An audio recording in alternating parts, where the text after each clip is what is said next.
with 82 points. He was on two of our lists. He was on my list at 49, and he was on JC's list at 71. And that is Sean Waltman. So personally, I my introduction to Waltman was whenever he was XPac, whenever he came back and was part of DX. And I think that we can all agree that while we're not talking about tag teams and factions and all that, he was in the two biggest factions in the Attitude Era. He was a part of NWO and D-Generation X. And his movement from WCW to back to WWE, him coming back as a being like on the Raw after WrestleMania, and him being showcased right after one of the biggest, well, the biggest WrestleMania. WrestleMania 14 is one of the best. If you want to go back and watch that, it's one of the best WrestleManias you'll ever see. And for him to be showcased by Triple H bringing him out, that was a really big moment. And that's not the biggest, like, I don't think that that's his biggest moment for him career wise in WWE. I feel like, whenever he came in as the 1-2-3 kid on those initial Raws against Razor Ramon and doing all that, like, that's like really good stuff. Like, Razor Ramon made him that night. And, he kind of went on. I think that, he has a lot of innovative stuff, like the Bronco Busters, a really cool move. I thought that he did a lot of good stuff for that cruiserweight, lightweight division. I just think that, he really needed to be mentioned here. He has all kinds of matches that you probably should check out too. And he did a lot of he's literally worked everywhere. So outside of the stuff that he's done in WWE, he kind of had a career resurgence in the around like the 2013-14 era. He started making a comeback on all of these independents, and he's been like literally working. He got into incredible shape. And he's made a couple appearances for some of these shows. I think he was in a couple Royal Rumbles over the last couple of years as well. Not like super recently, but he went into the Hall of Fame with DX, and that was in 2019 for WrestleMania 35, I believe. I mean, you think about the Attitude Era, and one of the first faces you think that, like, if you were to put faces and people that you think about when you think about Raw in the Attitude Era, you think about DX and you instantly think about Sean Waltman or X-Pac. Like, he's instantly one of the most recognizable faces that you think about. So that's why he was so high on my list. And but yeah, I just think he was great. I don't know why he didn't make mine. I think he was around like 105 whenever I finally broke down my whole. He just didn't get into the top 100. But so my first introduction to 1-2-3 Kid. I mean, you're probably not even gonna believe this, but before school, when I was in high school, especially when I was like a freshman, maybe even eighth grade, ninth grade, 10th grade, I used to watch USWA wrestling in the mornings before school, and they would run reruns. I don't know what the hell channel it was on, man, but I would wake up real quick and shower, run downstairs, and while I was eating or waiting for the bus or, waiting to leave for high school, I would catch maybe an episode or maybe even two episodes of USWA. And I loved USWA at the time. And Waltman was in there, dude. He was the Lightning Kid in USWA. And I swear to you, this is the truth. I saw that guy wrestle one time on USWA, and I was like, holy cow, this guy, right? Super fast in the ring. Everything looked just unbelievable for him. He was moving at a pace at that point that just nobody was moving at in the United States, right? In North America, maybe, I mean, probably Mexico, but not the US. But I mean, just unbelievable. And then when he showed up in WWF, as a 1-2-3 Kid, I was like, oh my God, I know that guy. Like I saw that guy wrestle in USWA, a couple years ago. But I really liked him as the 1-2-3 Kid. I think part of that, part of the lore of him too, is the Hasbro figure that is unattainable, right? I mean, so that's the only one I don't have. It's the only Hasbro I don't have as a 1-2-3 Kid. And I'm never gonna drop $1,000 on that figure. It's just never gonna happen. And I'm okay with that. I've made my peace with it over the course of time. But I mean, with all the stuff right now with 3D printers, maybe somebody will make a fake one and I can just get it and just to have it, right? But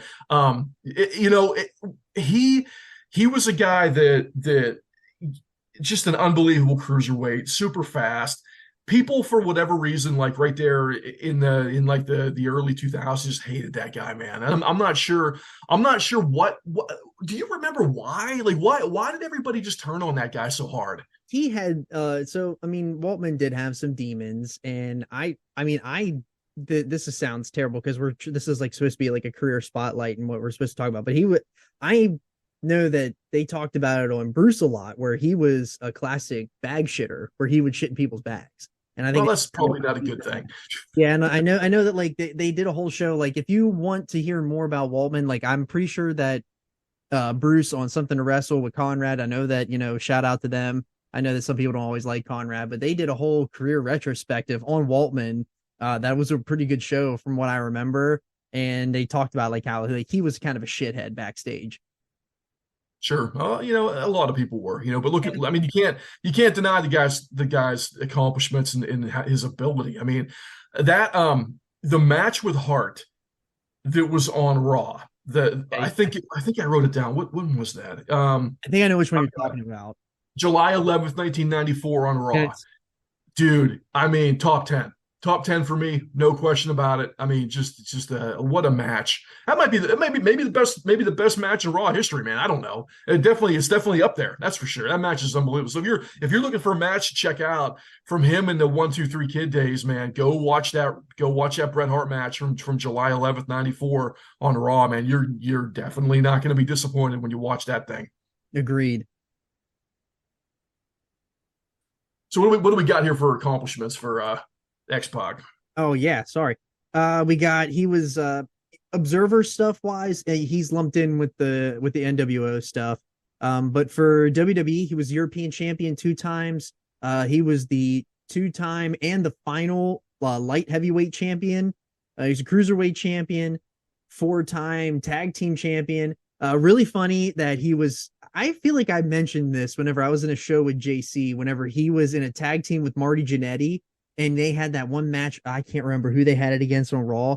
I was hooked. They had me hook, line, and sinker because I redid that new gen like watch through at the beginning of the year whenever I got some of those new gen figures with Macho, and then I ended up getting the remake of that 1-2-3 Kid from that Raw 30 set that was a Target exclusive.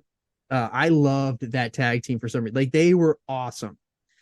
He won biggest heart Slammy Award in 1994.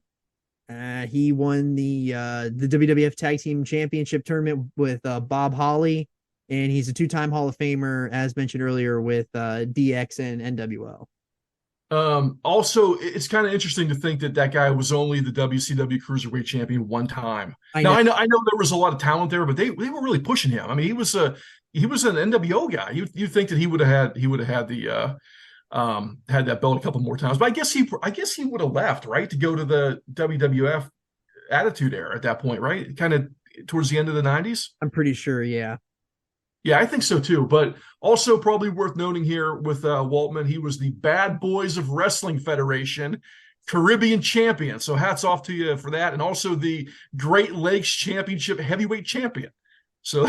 And he also he was at GCW in 2022. He tagged with Janela for Janela Spring Break. Nice. Yeah. Yeah, good stuff, man. Hats off to that guy, man. What a career. I mean, for the time that he was around, man, there just was nobody working at that speed. And you go back and watch that guy now, he's just flying around like a freaking maniac, dude. It's awesome. Yeah.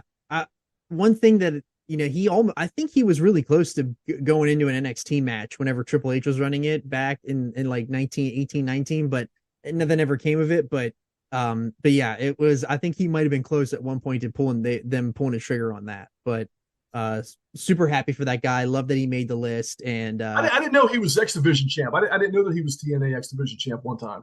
Yeah, I think he had a short run with NXT, or I'm not TNA.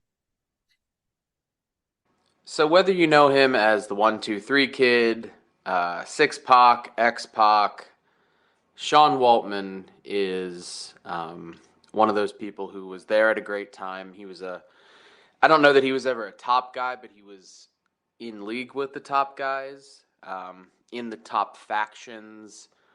At one point, he was kind of the gatekeeper. He gave you the thumbs up or the thumbs down if you were ready to go. He was always around in the hottest era, and maybe wasn't the top act, but he was, a very. I think he reminds me of the definition of a good hand. So I think there's something to be said for that for him. Some of the big matches, the 1-2-3 Kid moniker came from him getting a surprise win over Razor in the early '90s. But yeah, he was with the NWO. He was with DX.